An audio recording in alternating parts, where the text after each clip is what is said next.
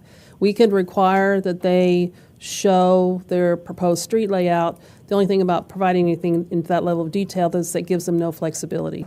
So if they get in and there's some difference in soils, or they hit, a water table or something, they don't have as much movement if they need to move a street or something.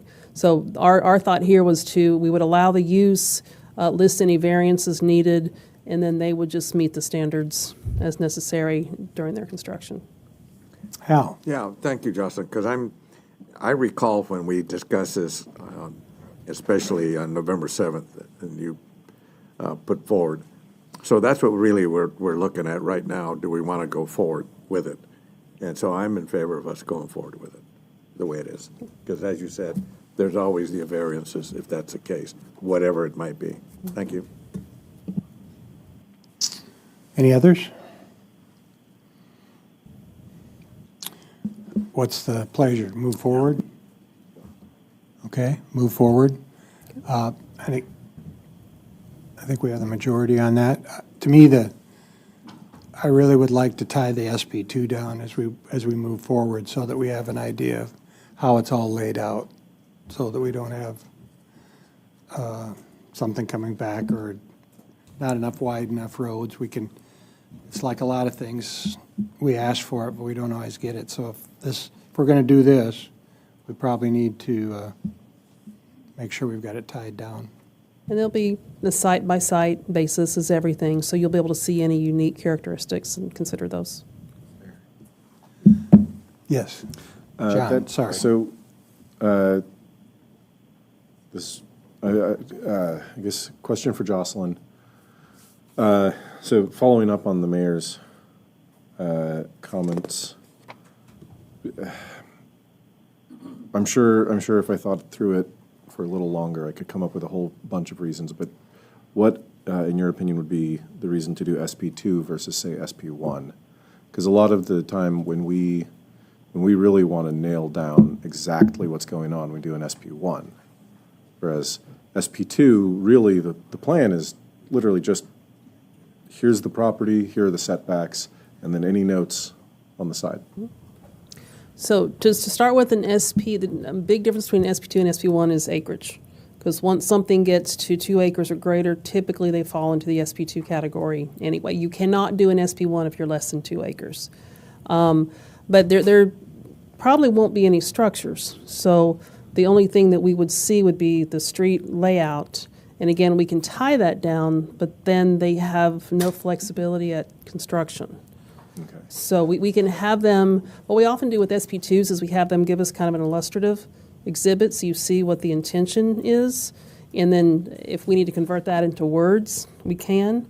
If you want to see the street layout on the SP2, we can put that in the ordinance and require that, whatever you feel comfortable with. Okay, thank you. Okay. Thank you very much. Thank you. And that brings us to the end of our agenda. And at 2:25, we'll stand adjourned.